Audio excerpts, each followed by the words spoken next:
Hello again, and welcome to Don't Mess with the Mommas podcast. Today we are dealing with a rather difficult and challenging topic. We call it It's All Mental. We're going to do this in two parts because there's so much to talk about. We talk about mental illness and mental health. Of course, neither of us are experts in the field, but we are going to share our own experience and our own background and our own training to really try to encourage as best as possible how to develop an absolutely healthy, mentally healthy life.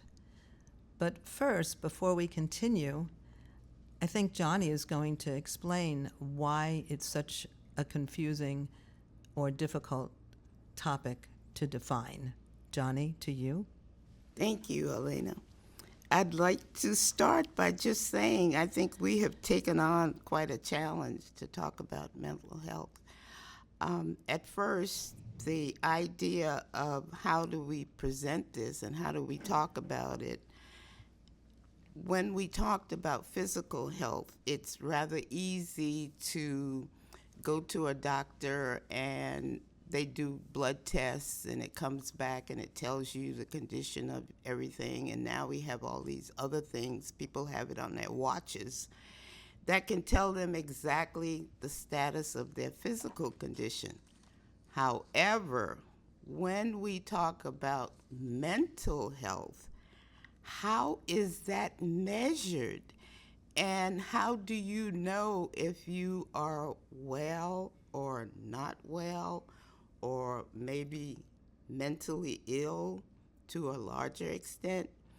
So the topic today for me, it's hard for us to actually say this is mental health. We are going to present our ideas, and what I'm going to do is share my personal experiences with the concept of mental health.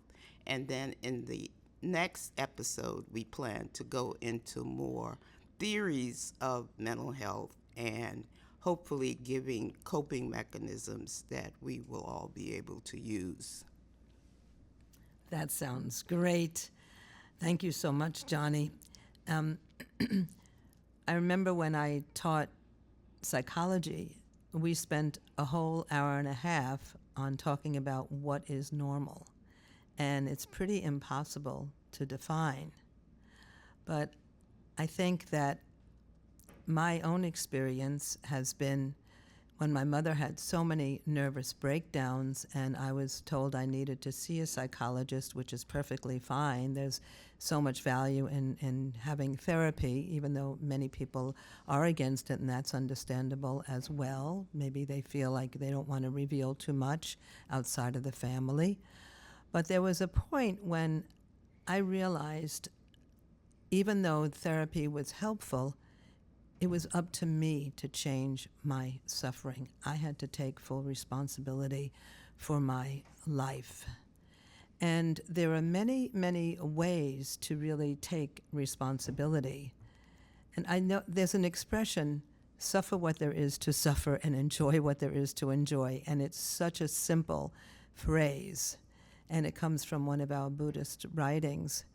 But many people don't fully experience and immerse themselves in the suffering. When it's time to suffer, really experience that. Don't try to deny yourself that experience. And then when it's time to have pleasure, don't feel guilty about enjoying your life. That's perfectly healthy and fine.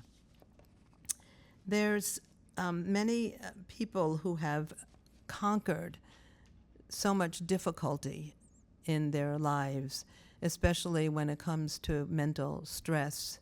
And a book that I recently finished reading called The Choice is by a woman who overcame Auschwitz, and she was one of the few who really survived out of many thousands who died. And for a long time she felt so guilty to be a survivor. And guilt is really something that causes tremendous amount of suffering. And I want to get your perspective on this, Johnnie. because guilt and regret in particular is what causes a lot of mental anguish for people. So how do we get rid of guilt, and how do we get rid of regret, or how do we challenge that tendency to really look at everything negative? And before I turn it over, there was something kind of interesting that I was reading, that back in the day when we were the hunter-gatherer society, we're programmed to be pessimistic because you never knew when something was going to grab you and eat you, right? So you had to really be careful and always on your guard. And that's kind of part of our genes. So it's easy to be pessimistic. It's like, you expect ants on a picnic, but do you always know the sun is coming out? It's a challenge to be optimistic. So what is your take on all of this, Johnnie? Thank you, Arlaana, for giving me this chance to respond to what you've said. I really would like to go back to what you said about your personal experience with your mother. I've heard you many times talk about how many times she had mental breakdowns, and I don't know if this is a time that you could go more into detail, because as a student of psychology and my experiences, I really don't know when a person says a mental breakdown. The only time I can remember, there was a classmate of mine at Spelman, and she said her mother had had a mental breakdown, and she went home, and then she came back and said that she was still very sick and was in the hospital, and they weren't sure if she was going to survive. So as you can see, I'm totally I don't understand what a mental breakdown is. Is it physical? Is it mental? Is it both combined? Or That's an amazing question, Johnnie. That really is, because mind and body work together. They're not separate entities. And it was found after so many breakdowns that my mother had that there was definitely a physical or physiological component as well as a mental component. And is it the chicken or the egg? Which comes first? I just know that my mother's behavior was to always mask any difficulties that she had. So because she internalized everything, she couldn't express herself. She couldn't really talk about any of these issues. And I find that it's so important to have people that you can talk to about anything. Now, most people will use a therapist for this, but sometimes it's as simple as a friend, somebody you can just share everything with. It's important that we don't stay isolated, and that we're able to really, really share our life suffering. There was a true story. A gentleman was carrying a load of books, and he dropped them all one day. And somebody across the street noticed that and came across the street and picked up his books for him. Years later, when there was Harvard graduation, he was the valedictorian, and he thanked that stranger who had then subsequently become his friend, because he was thinking of committing suicide that day. But because of that small act of kindness by a stranger who later became his friend, he changed his whole destiny and graduated Harvard and was the top of his class.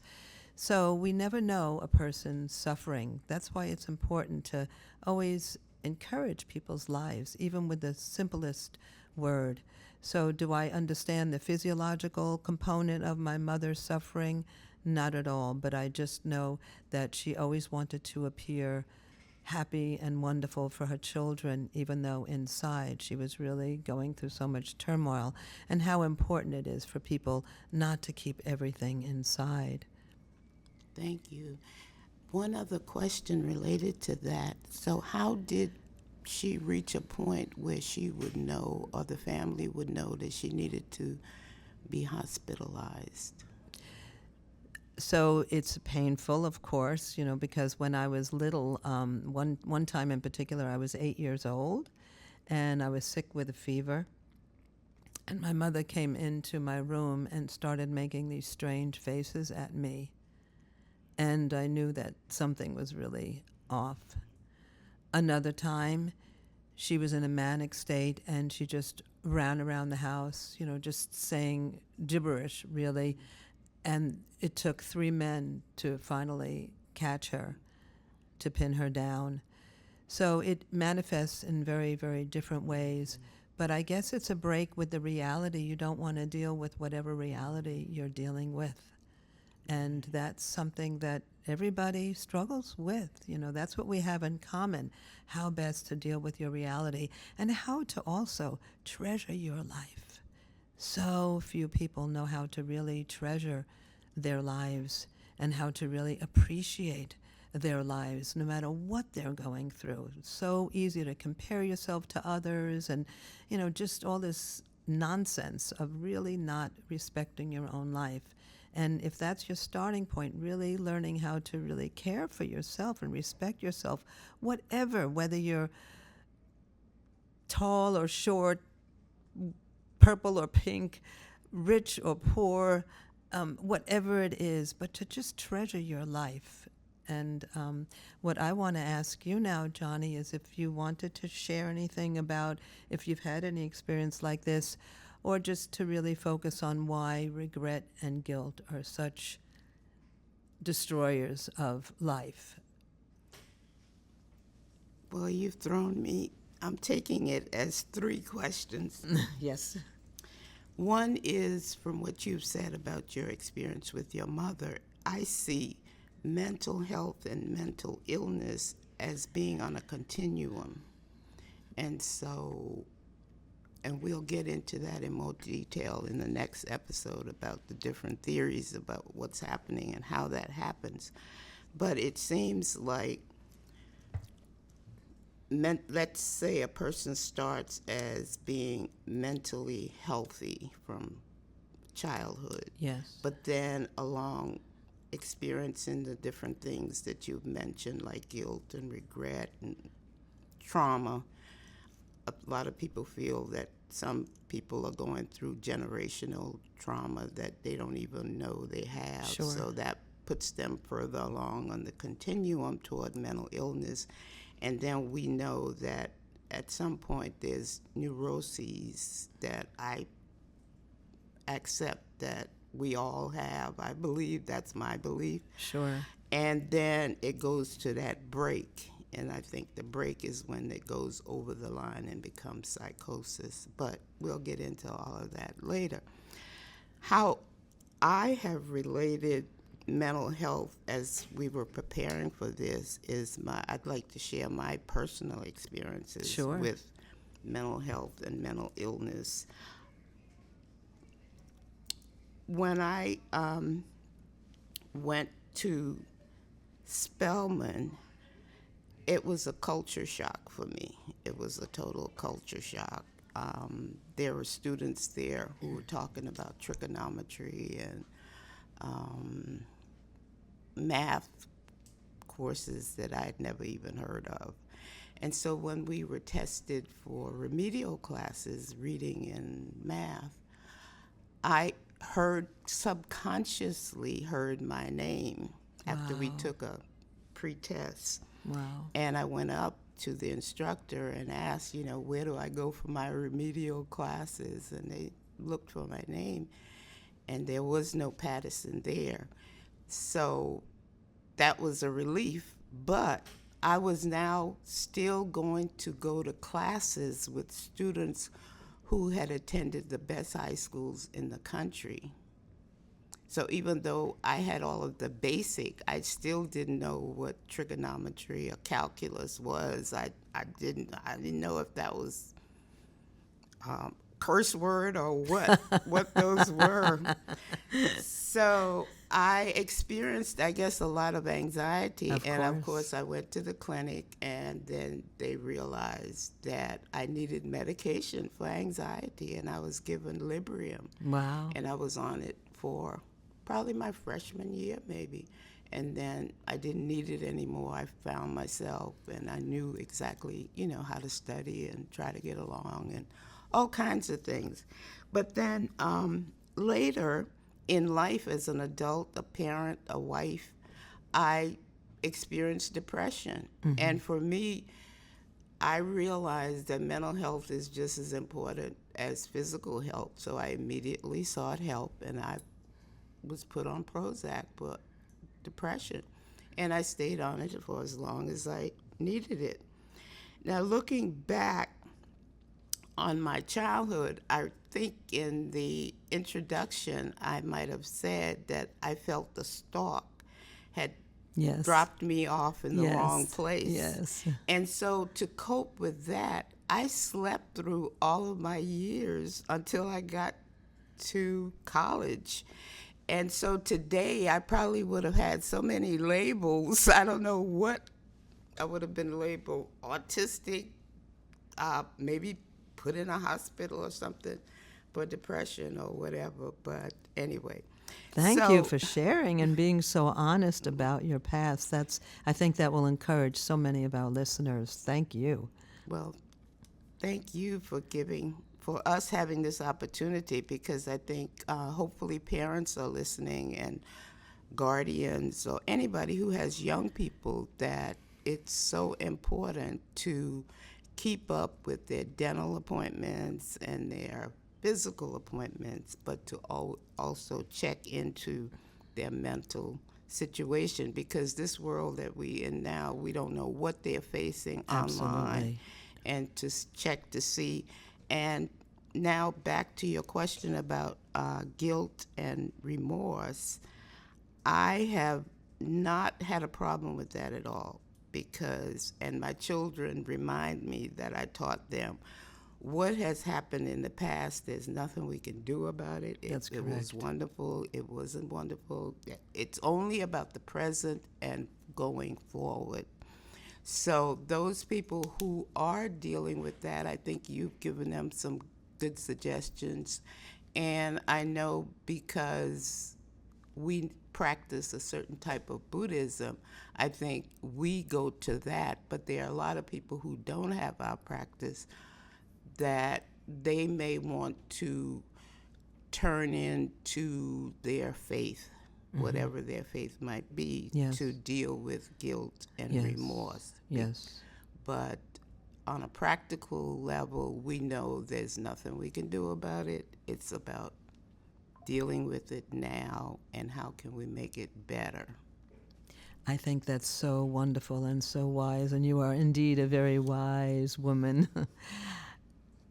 I just want to share something really quick, because Johnnie just opened up about her experience, which I didn't know before. So that was wonderful to hear and get closer to her as my good friend.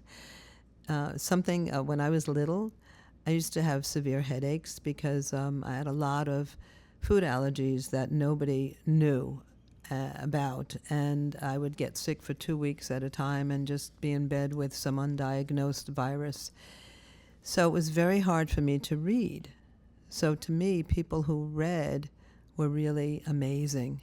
And because I had these headaches and I had a hard time reading, I thought I was slow mentally. And one time my mother started saying, Arl, and she used to call me Arl. There's a retarded camp, and I apologize, but that's the word that was used in those days. And I immediately looked at her and I said, you want to send me to a retarded camp? I thought that I was mentally, I thought I had mental disability. But she meant that she wanted me to be a counselor. But I went through life thinking that I was not very intelligent at all, and it was so easy for my sister to do her classes, and I always had to study triple or 4 times as hard as everybody else because it was so hard for me to concentrate. But because I had to make that kind of effort, I ended up going to Columbia University Graduate School because I always worked so much harder than everyone else, it seemed, because I didn't want to be known as somebody not very bright. But to wrap it up a little bit, unless there's something else you wanted to talk about, I just want to share about guilt and regret and how much it really affects our lives. And if you can, and it's the most difficult thing, of course, two things. One is, if you can try to live each day as if it's brand new. Just as Johnnie said, you can't go back in the past. The past is already past. All the causes we made in the past are already in the present. The effect is in the present. So each day is new. Each day should be refreshed, and how to live from this moment on into the future. But if we live in the past and we have all this regret, what you did do, what you didn't do, it simply doesn't matter. It's not going to change anything at all. It's always from this moment on. And it's exciting to know that each day is a brand new day. We can live that kind of way. So in our discussion, we've come up with some points, and just to go over, points to ponder: living in the present, not in the past. That's number one. And actually, that's one of the most important things. Also, to take everything the positive way. Now, that is the most difficult thing in the world. How can you take devastation in a positive way? How can you even take death in a positive way? But when you go through the experience, you'll really understand that you can overcome suffering, and you have this incredible strength within your life that you may not even be aware of. The second is guilt really does cause tremendous suffering.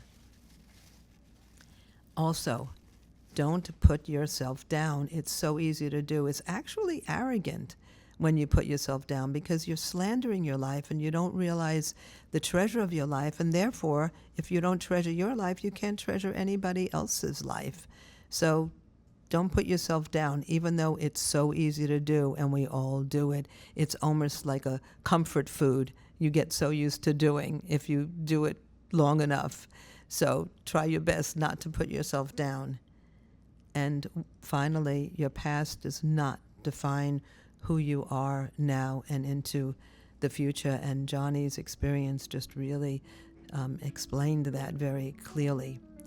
So thank you so much for listening. Our motto is, you are the protagonist, not the victim of your destiny. Just Google us at Don't Mess with the Mommas podcast. Mommas is spelled Mommas. You can also find us at Apple Podcasts, Spotify, Facebook, and YouTube. And don't forget to email us at mommas, mommas.podcast@gmail.com. Thank you so much.